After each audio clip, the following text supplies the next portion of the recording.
Fala, investidor casca grossa. Me diz o seguinte, quando foi a primeira vez que você ouviu falar sobre Bitcoin especificamente? Comenta aqui embaixo que eu quero saber uma média de quando que vocês ouviram falar sobre criptativos de modo geral. No meu caso, a primeira vez que eu ouvi falar foi lá em 2011 com um sujeito chamado Daniel Fraga. Você já ouviu falar sobre o Daniel Fraga? Ele é conhecido por ter desafiado o Estado, né? Para quem não sabe, eu vou resumir um pouco aqui. O que acabou acontecendo é que ele comprou brigas ali com uma deputada do PT, começou a fazer algumas denúncias ali e ele foi condenado pela justiça. E ele começou a tirar sarro dos juízes, dos deputados ali e tudo mais, porque ele tinha transferido todos os bens dele para Bitcoin. Então estava tudo em Bitcoin e o Estado não teria como ter acesso a esse patrimônio dele. Então foi confiscada a conta dele que ele tinha do banco, imóveis e tudo mais. E ele falou que simplesmente tudo que ele tinha estava no Bitcoin. Ele acabou simplesmente sumindo. O que a gente acaba imaginando é que ele ficou multimilionário e foi para algum lugar aí e hoje vive totalmente no anonimato. Se você quiser, eu faço um vídeo especificamente contando um pouco sobre a trajetória do Daniel Fraga. Comenta aqui que aí eu faço um vídeo para vocês sobre esse tema, tá? E aí o que acabou acontecendo? Eu acompanhava ele lá em 2011 e eu vi ele falando sobre Bitcoin e tudo mais. Eu achei interessante, mas eu não botei nem um pouco de fé, sinceramente, né? Cara, eu olhei ali, pô, legal, faz sentido, mas isso aí nunca vai pegar, cara, nunca vai pegar. Então, eu simplesmente não comprei. E o que teria acontecido se eu tivesse colocado R$1.000 em Bitcoin lá em 2011? O que aconteceria é que em 2012 eu teria transformado R$1.000 em R$5.000. Após 2 anos, 2013, esses R$1.000 teriam virado 4,7 milhões em 2014, 2,1 milhões em 2015, 3 milhões em 2016, 5,1 milhões em 2017, 76 milhões, 2018, 34 milhões, 2019, 62 milhões, lá em 2020, 200 milhões, 2021, 670 milhões, 2022, 190 milhões, teve uma queda bastante grande, 2023 voltou para 400 milhões e agora em 2024, 660 milhões. É uma valorização extremamente absurda, né? Então, 2 pontos aqui. Em relação ao Bitcoin, a gente não vai ter mais esse tipo de valorização, tá? Você não vai botar R$1.000 e daqui a 10 anos você vai ter 100 milhões de reais. Isso não vai mais acontecer com Bitcoin. Pode esquecer, tá? E outro ponto também é que 99% das pessoas, por mais que tenham colocado R$1.000 lá atrás, a esmagadora maioria não teria acumulado milhões de reais. Porque a partir do momento que aqueles R$1.000 se transformaram em R$10.000, já teria se desfeito. Tá? Já teria vendido tudo. Então, é uma coisa que a gente precisa ter atenção em relação aos criptoativos, é de a gente ter uma estratégia específica para a gente poder se desfazer dele ao longo do tempo, tá? Porque o que acaba acontecendo também, a gente não pode ter uma ganância muito grande, eu quero ter o máximo de valorização possível, porque o que provavelmente vai acontecer é que você vai ter uma valorização com esses criptoativos, porém, em algum momento vai ter uma correção e você vai entregar toda essa rentabilidade. Então é interessante que você tenha uma estratégia de se desfazer em partes. Então, por exemplo, acabou subindo 100% da tua posição. Você vai lá e se desfaz de 25%, de 50%. Ou seja, se você se desfaz de 50%, você já teve o valor que você investiu de volta. Manda isso para o investimento mais conservador e deixa aquela parte que sobrou, que é totalmente lucro. Caso haja uma valorização absurda, exponencial, você ainda tem a exposição àquele criptoativo, porém o teu patrimônio que você colocou já foi protegido em relação a isso, tá? Então você precisa ter uma estratégia bem clara na hora de investir. E para esse vídeo aqui, para quem está começando a investir em criptoativos, já comenta aqui nos comentários. Cara, eu nunca investi em criptoativos, eu queria saber mais como investir. Comenta aqui, eu quero saber qual é o nível de vocês em relação a esse assunto, tá? Então, nesse vídeo eu separei 3 investimentos básicos aí para quem quer começar a se expor em criptoativos. E o primeiro deles é em relação aos ETFs. Então você provavelmente já sabe que é um ETF, é Exchange Traded Funds, ou seja, é um fundo específico que segue algum índice. Então a gente tem aqui o Hash 11, que foi um dos primeiros que a gente teve aqui no Brasil especificamente.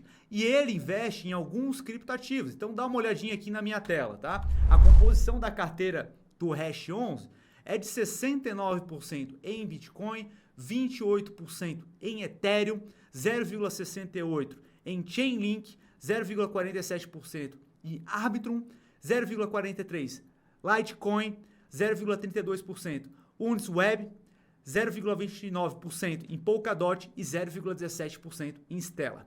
O que a gente tem como conclusão disso daqui? Quando você investe em Hash 11, basicamente você está se expondo a Bitcoin e Ethereum, porque o restante aqui acaba sendo uma participação muito pequena. Então, com esse ETF aqui especificamente, a gente não pode esperar uma valorização muito diferente do que acaba acontecendo com Bitcoin e Ethereum, tá? Então, caso você queira ter alguns outros criptoativos ali que tem um potencial absurdo de valorização, você já precisa selecioná-los de forma individual. Isso, em relação ao Hash 11, é importante ressaltar que ele tem uma taxa de administração, tá? Então, é um ETF. Então, quando você investe através dele, você vai pagar 0,35% ao ano de taxa. E isso é bastante importante que a gente tenha em mente, porque mais para frente a gente já vai falar aqui sobre o efeito que as taxas acabam impactando o teu patrimônio ao longo do tempo. Isso é muito importante, então fica comigo aí ao longo do vídeo para entender bem isso daqui, tá? Agora, a gente também tem o QBTC11, que é um ETF especificamente que vai investir somente em Bitcoin. Então, se você quer se expor somente em Bitcoin, esse ETF acaba sendo mais interessante. E a taxa dele vai ser maior ainda, vai ser de 0,75% ao ano. E nós também temos o QETH11, que agora ele vai investir somente em Ethereum. E a taxa dele vai ser de 0,7% ao ano. Então, agora, como que eu faço para investir nesses ETFs? Cara, é bastante simples, tá? Da mesma forma que tu compra uma ação, um fundo imobiliário, você vai lá no home broker da tua corretora, ao invés de colocar o código da ação que você quer investir, você vai colocar esses códigos aqui. Então, tem o Hash 11, tem o QETH, o QBTC, né? Então, a gente simplesmente vai comprar como se fosse uma ação, como se fosse um fundo imobiliário. E agora, algo extremamente importante é em relação ao efeito das taxas no teu patrimônio. Então, dá uma olhada aqui nesse estudo, onde a gente percebe o quanto que as taxas acabam impactando o nosso patrimônio, tá? Então, por exemplo, se a gente tem uma taxa anual de 0,05%, em 10 anos nós vamos ter deixado para aquele fundo ali 0,5% do patrimônio total. Em 25 anos, 1%. Em 50 anos, 2%. Ou seja, foi pouco, é uma taxa baixa. Agora, se essa taxa for de 0,2%, em 10 anos já foram 2% do patrimônio. Em 25 anos, 5% do patrimônio. Em 50 anos, 10% do patrimônio. Agora, uma taxa de 1%. Em 10 anos, essa taxa que você pagou já corresponde a 10% do patrimônio. Em 25 anos, 22% do patrimônio. E em 50 anos, 39%. Agora, uma taxa de 2%, que é extremamente comum em fundos especificamente. Em 10 anos, já foram 18% do teu patrimônio que você já deixou como taxa. Em 25 anos, 40%, praticamente metade. E 50 anos, você deixou 64%, muito mais do que o patrimônio acumulado. Então, essa é a importância da gente economizar ao máximo com as taxas. Se a gente tem como investir sem pagar taxas, a gente deve fazer isso. Então, a meu ver, utilizar esses ETFs aqui, principalmente ETFs ali com uma taxa maior, não faz o menor sentido, porque não é um bicho de 7 cabeças investir diretamente, tá? Outra opção que acaba sendo bastante simples, mas tem uma taxa menor, é um novo BDR, porque a BlackRock acabou sendo liberado lá nos Estados Unidos a ter ETFs de Bitcoin, e os ETFs lá nos Estados Unidos acabam sendo mais baratos e a gente vai conseguir comprar esses ETFs. Você pode investir diretamente lá por fora, lá diretamente no exterior, que acaba sendo interessante também, mas você também consegue ter exposição aqui pelo Brasil através dos BDRs. Então, você vai ter acesso já nessa semana, se eu não me engano, ela já vai começar a ser negociada, que é o BDR IBT39. E ele vai ter uma taxa bem menor, uma taxa de 0,25%, e enquanto eles não acumularem um patrimônio de 5 bilhões de dólares sobre gestão, essa taxa vai ter uma isenção e essa taxa vai ficar em 0,12% ao ano. Então é uma taxa bem menor do que as que a gente tem anteriormente ali.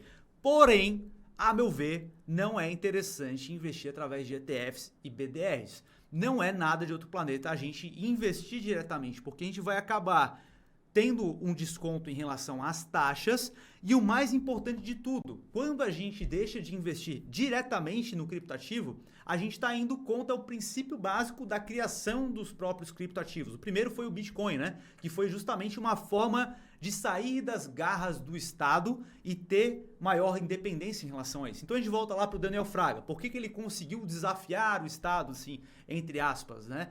O que acaba acontecendo é que o Estado não consegue confiscar esses criptoativos dependendo da forma que você os tem custodiados. Então, se você tem em um BDR, em um ETF, esse ativo está totalmente dentro do sistema financeiro e para bloquear é assim. Agora, se nós temos o Bitcoin diretamente, comprado diretamente, a gente consegue se proteger. E essa é uma das principais características em relação aos criptoativos. É essa possibilidade da gente se blindar, dificultar o acesso do Estado ao nosso patrimônio. Então, para a gente investir diretamente, primeira coisa, a gente tem uma conta em uma exchange, uma corretora. Então, existem várias aí. Tem a Bitcoin, tem a KuCoin, tem a Gate.io, tá? Então, é interessante abrir conta na Binance, que é a principal de todas, é a maior de todas, acaba trazendo uma segurança maior. Então, para começar, a gente pode utilizar uma conta na Binance. Então, já recomendo até que você faça uma conta na Binance, tá? E aí você começa a negociar por lá. Então, o primeiro investimento que você pode fazer por lá é justamente investir no Bitcoin, porque o Bitcoin ele acaba funcionando como feijão com arroz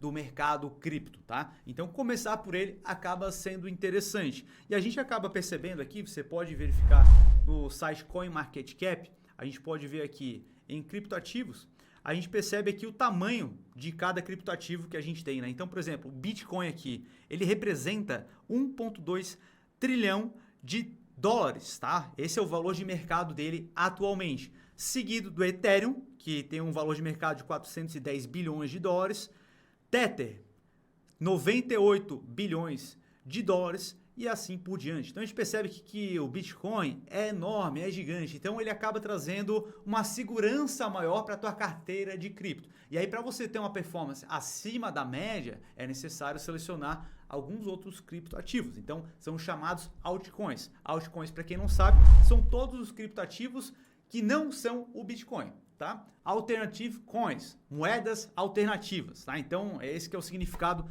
de altcoins.